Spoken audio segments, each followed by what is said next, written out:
Hello everyone and welcome to the lesson today at Cercle on do versus make.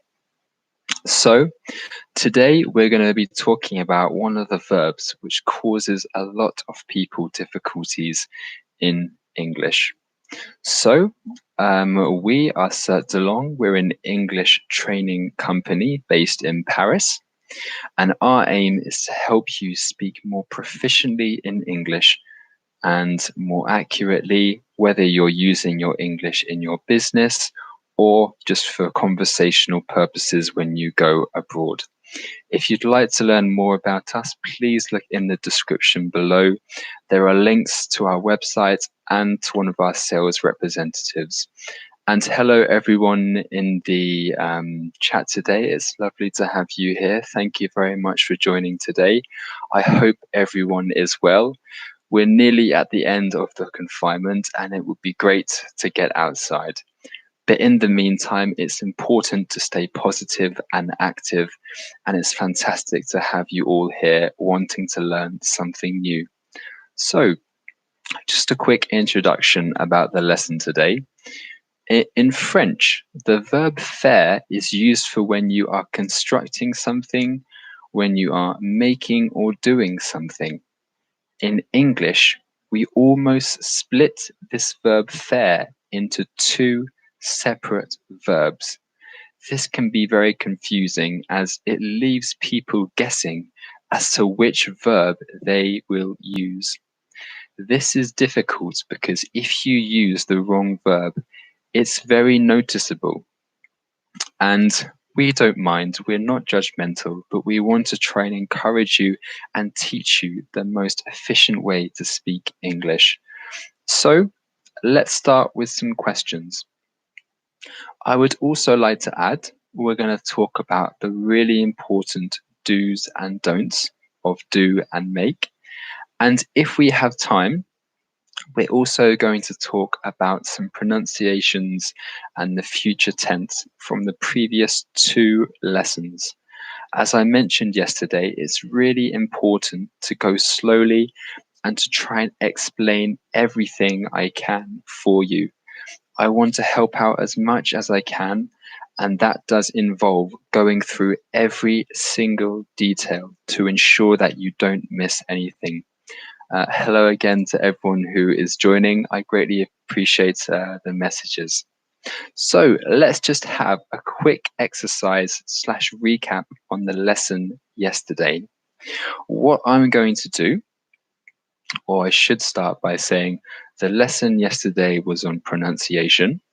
So I have 4 words which are really commonly mispronounced in English. So again, we're going to have to talk to our laptops just for a couple of minutes. I will write down a word and I would like you to just see what the pronunciation is like. How would you say this word? And then I will help explain how this word is pronounced. So let's start. First word is this. Okay. How do you think you would pronounce this word? I'll give you 5 or 6 seconds just so you can talk to yourself, you can practice. This is very difficult, and if I may just define what this word means, we use this word when we're talking about something personal to us. This word you would use to describe something which you don't want anyone to see. Okay, I think that's enough time. The way we pronounce this word is private. Private. So many people say privat. Okay, they mistake the A for a different sound. So I hear very commonly people say privat, and this is very different from the English private. So if I if I put it into a sentence, I could say, my phone is private. My emails are private. So if you make a mistake, it's no problem. Again, we're here to help and hopefully teach you something. So the next word I would like to ask you all to pronounce is this. And remember, this is just a really quick recap, and it's a fun exercise we can do together. So we use this word if perhaps we are quite strict, okay? If we're not joking. So for example, a lot of people, perhaps in business, at school, can use this word. Okay, I'll give you a couple more seconds just to practice. Try and think about how you would say this.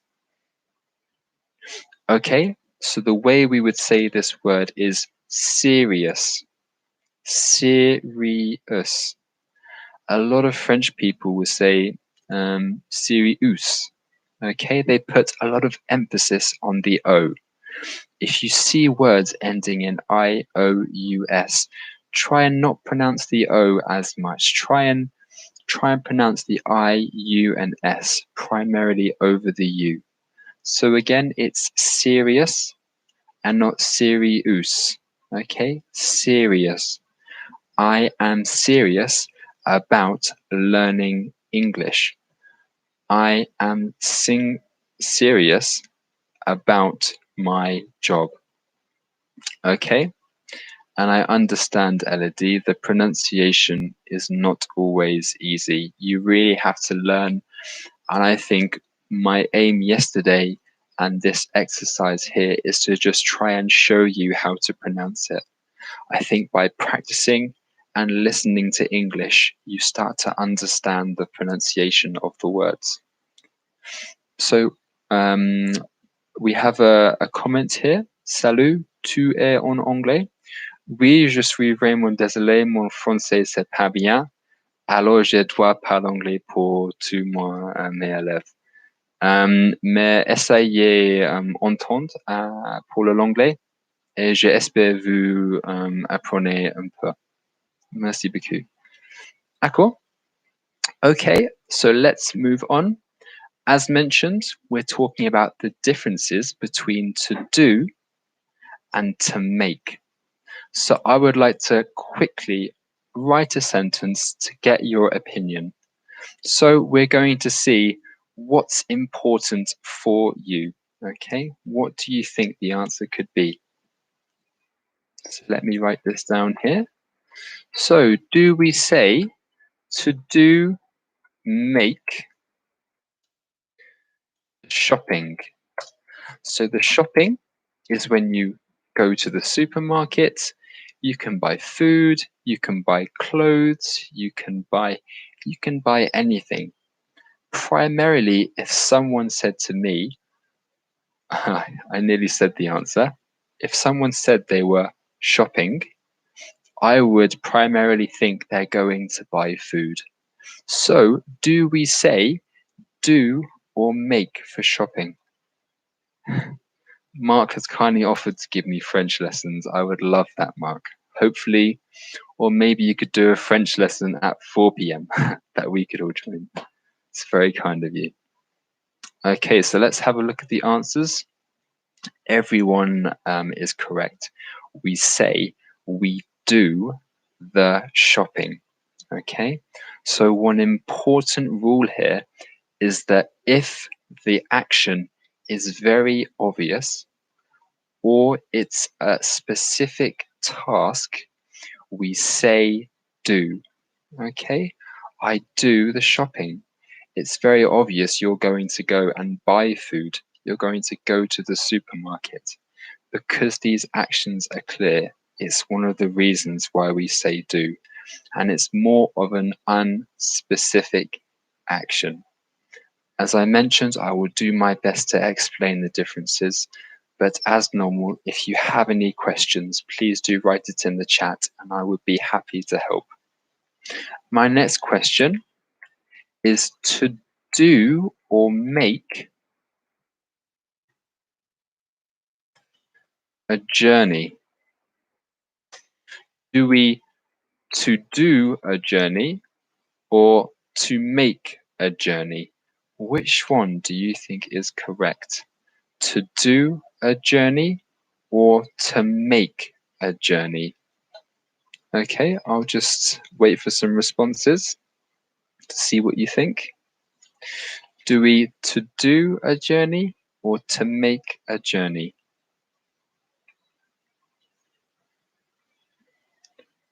Okay, so this is more 50-50. Some people here are unsure whether it's make or do. I can wait a couple more seconds for some more suggestions. So some people here are confused as to what the sentence means. I can also explain this. So it is correct to say to make a journey. When we say we make a journey, it's the action of doing the journey. I make a journey to England to see my family. It's similar to a plan. It's if we plan something, we can make arrangements. We make a journey. I think with some circumstances we use do and make specifically for circumstances. In this example, the circumstance is a journey, and in English we always refer to a journey as being made. If you are still unsure, don't worry, because we're going to go into a lot deeper. We're going to talk about how we can really use these two verbs. I do see some questions in the chat, so I'll try and address them now. So Sam has written, journey is like holidays. So Sam, it's an excellent question. Thank you very much. A journey would be the action or the description of going or getting to your holiday. Okay. A journey for me could be driving from Paris to London. Okay. You have two destinations, and the journey defines how you get from one destination, so Paris, to London. I could make the journey by bus. I could take the Eurostar. I could take a plane. I hope that helps. And Sam has also written, we don't say I took a journey. Since we're using journey to explain if we use do or make, it was primarily to try and discuss which verb we use. For me, I would normally say I went to London, I flew to London, I saw my family last year. I would normally just use the past simple, but it's a really good question, Sam. Okay, so let's move on. I'm going to start by talking about do. So do is for non-specific tasks, work, jobs, or actions. Okay, I'll say that again. Do is for non-specific tasks, work, jobs, or actions. Let me give you some examples. He does his chores in the morning. So chores are actions you do in your house. For example, cleaning. Okay, cleaning the house. I can water the plants. I can wash the dishes. These are chores. A chore is an action. Okay, I use my hands to physically do these actions. It's a job. That's why we say he does his chores in the morning. Okay, to elaborate on this, I've said does and not do because the subject is he. We say, I do my chores, but remember when we say he, she, or it, we normally have to add an S at the end of the verb. Do is irregular, so instead of saying DOS, which is wrong, we spell it as DOES. He does this. She does that. It does this. We have some questions. I would like to help out as much as I can. Mark, you have a question? Please ask. He's written here, you can use do to take care of the body. Yeah, in certain circumstances. One example could be, I do my hair. I need to do my hair because I haven't had a haircut. But exactly, if you're talking about your body, you can say do. I do my hair. I do exercise. Okay, exercise is a non-specific action. Okay, I could be exercising my arms. I could be exercising my neck. Okay, it's non-specific. We say do for things related to the body too. It's an excellent point, Mark. I have some other questions here. Liliana has asked why we say make the bed. Oh, these are very difficult questions. Make the bed. Okay. I would love to answer this, Liliana. When we start talking about make, we will discuss the different ways we use make and why we use this verb. When I talk about the differences between do and make, I will remember to answer your question, okay? I'll just write it down for you, Liliana, so I don't forget. Make the bed. Okay, so hopefully I can answer these questions throughout the lesson. So let's carry on. I use the example, he does chores every day. We can also say, I do my homework, which I think I saw Elodie wrote down. Thank you for that. So again, I do my homework. It's an action, okay? And it's very obvious that we're doing it. We're writing, we're reading, we're learning. It's unspecific, okay? I do my homework could mean all of these different actions. And another example is they do a good job. So you're referring here to how well someone is doing their work. Okay? Are your colleagues doing a good job? Okay, so we use this to describe how good they are at their position. Okay? We do have a lot of questions this lesson. I'm going to do my best to answer as many as I can, but of course, I would love to try and explain everything in the lesson, so hopefully I can answer them all at the same time.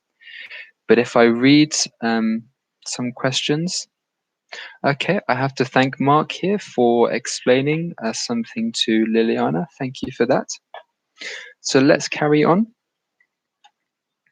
As I said before, we use do to replace obvious verbs. Okay, so I have some examples here.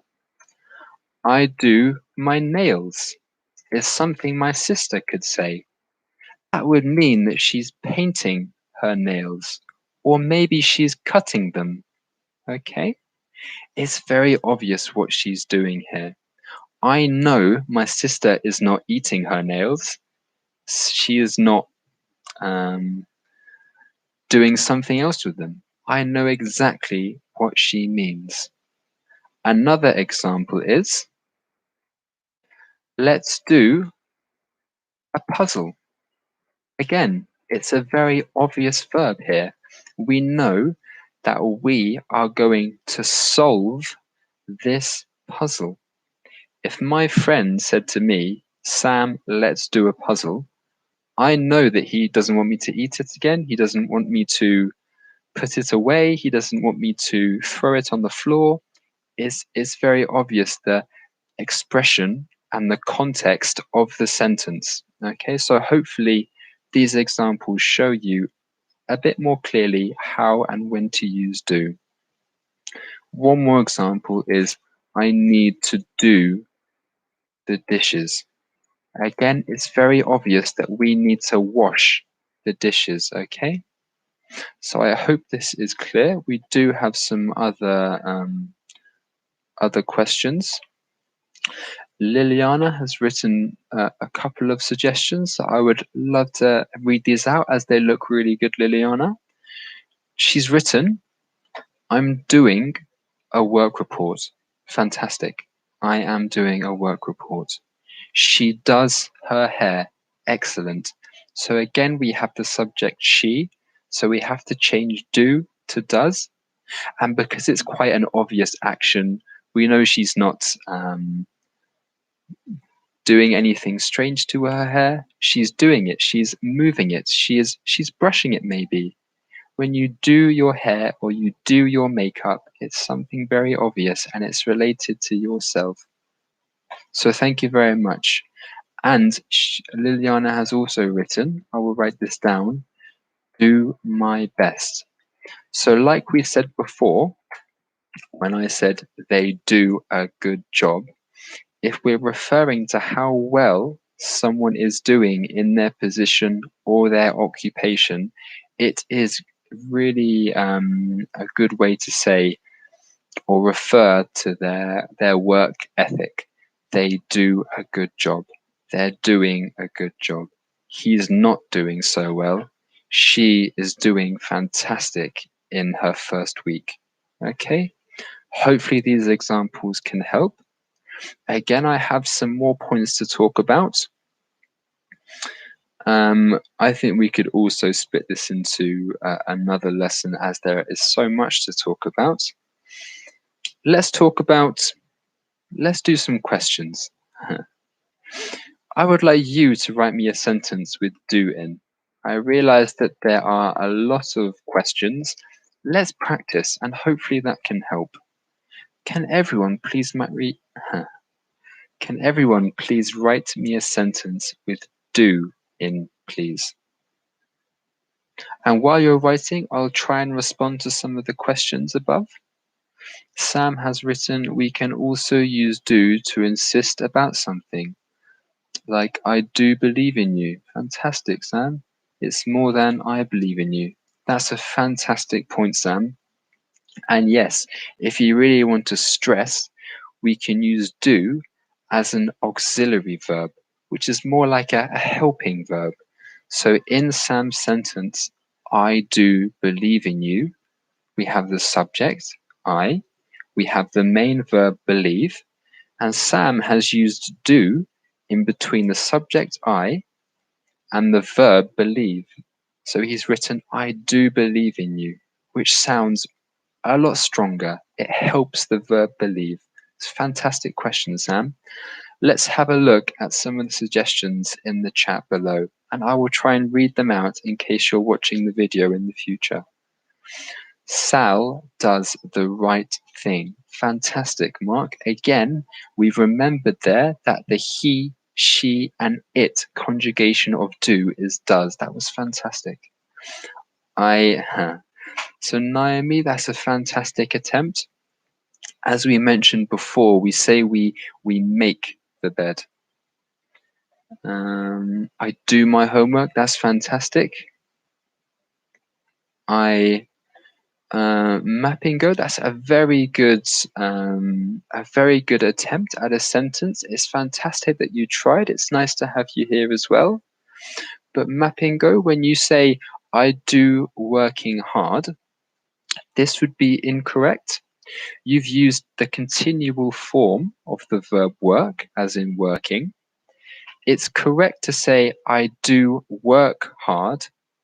It's incorrect to use it with the continuous tense. I do working hard.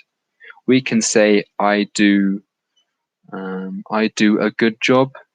I think that's primarily the main way we could talk about ourselves in relation to work. I do work hard. Okay, or we can say I do work hard, or I am working hard. I hope that helps. And yes, it's very hard, of course. So let's have a look at some other sentences. There are quite a lot. Thank you again, everyone, for practicing. It's really good, and I do suggest reading through some of the suggestions, and hopefully you can try and learn some new vocabulary. So if I just look at the chat now, I see a sentence from Hamza. I try to do something different every day in the confinement so I don't get bored. So Hamza has changed the do, I do, and she's made it negative. So what Hamza has done is instead of do, she's written do not, which you can also write as don't. So I'm going to write this in the chat for everyone. So if you want to express something that you're not happy with, something you don't like, this is how you would say it. For example, I like chocolate. This is positive. I do like chocolate. If I wanted to say the opposite, I could say I dislike chocolate if we saw my lesson on prefixes. When we say dislike, it means the opposite of like, so we don't like it. I dislike chocolate. Or we can say more commonly, I do not or I don't like chocolate. But I think everyone likes chocolate, so there's no need to learn that sentence. But here, we just show you a way you can structure a sentence to make it clear to express your emotions in a positive or negative way. So thank you very much, Hamza, for pointing that out. It is a lesson about do and make, and I realize we're being pushed for time, so let's talk about make very quickly. Make is a general verb for creating, producing, building, or originating. I'll say that again as it's very important. Make is a general verb for creating, producing, building, or originating. So let's talk about some examples, okay? I made a roast dinner. I made that English. I'm going to change it to something French because I think people aren't sure what a roast dinner is. I made crepes, okay? If we talk about food or drink, it's something we've created. We've made this with our hands, okay? I think it's a very important rule, and in regards to make, if you ever talk about food, I love cooking, and many of my students do as well. If you're talking about cooking or baking, you would always use make. You're producing something, it's creative. I make a food or drink. We have a question here by Naomi. She's written, I make photo. You can make a picture, you can make a drawing, but we normally say you take a photo, just like the French, je prends une photo. So I take a photo. I hope that helps, but it's a really good suggestion, Naomi. If I talk about another example, if we're talking about sound, okay, from an animal, a musical instrument, or someone, we talk about that sound being made. That sound is being produced. For example, I could write drums make a lot of sound. So far we have sound. You make a lot of sound at night. You make a lot of sound when you walk upstairs. Okay, so any kind of sound. My dog makes a lot of sound when the postman comes. That's true. If you're talking about food or drink, I make a coffee, I make a tea. My next example is emotions. Okay, so it's very often that we talk about making, or I could write down, you make me happy. So teaching these lessons, helping everyone on this chat and having conversations with you really makes me happy. So if we're talking about emotions and feelings, we would also use the verb make. It would be incorrect for me to say you you do me sad. That's incorrect. You could say you make me happy. You Yes, we can use different emotions for that. And another example is to make plans and arrangements. Okay, so I can make an appointment with the doctor. I can make an appointment with my friend. I could make plans for our holiday. Hopefully, everyone is making plans for after the confinement, seeing their friends and family. Fantastic. Liliana has written down here, make a speech, something you've produced. Let's try and write a sentence with making. Can everyone in the chat please practice using make? Try and make a sentence. Make a sentence using this verb, and I will try and help correct you and try and guide you in the best way possible. So fantastic, Christelle. She has written to make noise. This is fantastic. A noise is a sound. The sound could be made by an animal, a car, an object, a person. It makes sound. Fantastic, Christelle. What other suggestions do we have? Everyone's thinking, I can see. If I look before in the chat, I can see Paige has written, I make a pizza. Fantastic. I love pizza and it's something I really do miss. Thank you very much for that. Alessandro, fantastic. You can make a loud noise for your next festival. You could make a song, Alessandro, you could also say. When I was in England, I made songs with my friend. Yeah, fantastic, Liliana. My boss made a few critical comments. It's like you can make amends on something. Okay, if you change something, that's also called an amend. It's a very professional way to talk about making an adjustment. I can make amends with my notes for the lesson to make it shorter. We say we have make a cake, to make progress. We can make an agreement, make a plan for a future holiday. We can, yeah, fantastic. We have some really good suggestions in the chat. And thank you all again for being so, for contributing towards every lesson.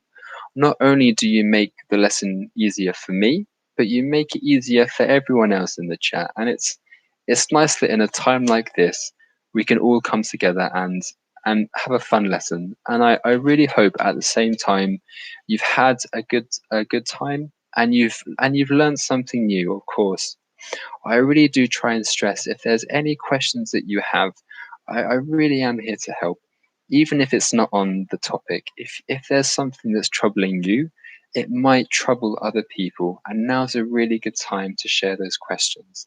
But unfortunately, we've come to the end of the lesson today, so I would like to thank you all for joining again.